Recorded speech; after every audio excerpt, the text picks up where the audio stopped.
Jesus was dragged before the high priest and condemned to death, it was then that the high priest Caiaphas performed a divisory act of submission.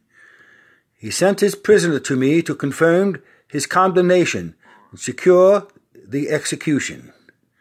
I answered him that, as Jesus was a Galilean, the affair came under Herod's jurisdiction, and ordered him to be sent to him.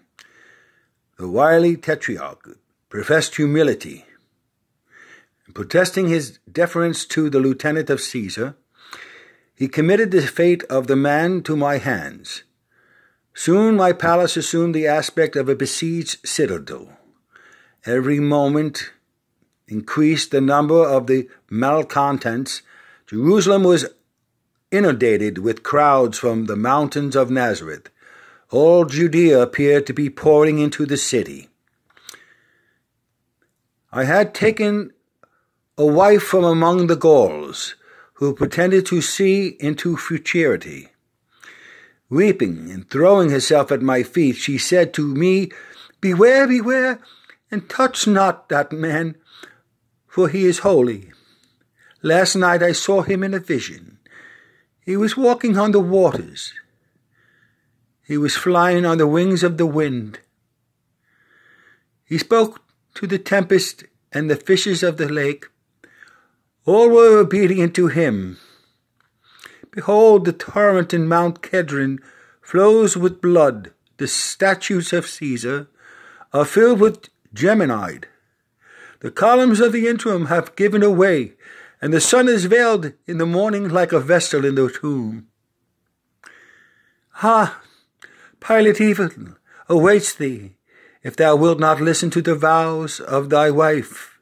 Dread the course of a Roman Senate. Dread the frowns of Caesar." But by this time the marble stairs groaned under the weight of the multitude. The Nazarene was brought back to me. I proceeded to the halls of justice, followed by my guard, and asked the people in a severe tone what they had demanded. "The death of the Nazarene," was their reply. "For what is his crime?" "He has blasphemed. He has prophesied the ruin of the temple. He calls himself the Son of God, the Messiah, the King of the Jews." Roman justice, said I, punishes not such offenses with death. "Crucify him! Crucify him!" they cried, the relentless rabble. The vociferations of the infuriated mob shook the palace to its foundations. There was but one who appeared to be calm in the midst.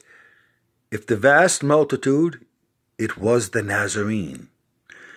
After many fruitless attempts to protect him from the fury of his merciless persecutors, I adopted a measure which at that moment appeared to me to be the only one that could save his life. I proposed, as it was their custom, to deliver a prisoner on such occasions, to release Jesus and let him go free, that he might be the scapegoat, as they called it. But they said, "It is Jesus must be crucified." I then spoke to them of their inconsistency of their course as being incompatible with their laws, showing that no criminal judge could pass a sentence on such a criminal unless he had fasted one whole day, and that the sentence must have the consent of the Sanhedrin and the signature of the president of that court, that no criminal could be executed on the same day his sentence was fixed. And the next day, on the day of his execution, the Sanhedrin was required to review the whole proceeding. Also, according to their law, a man was stationed at the door of the court with a flag, and another a short way on horseback, to cry the name of the criminal and his crime, and the names of his witnesses, and to know if any one could testify in his favor. And the prisoner on his way to execution had the right to turn back 3 times and to plead any new thing in his favor. I urged all these pleas, hoping they might awe them into subjection, but they still cried, "Crucify him! Crucify him!"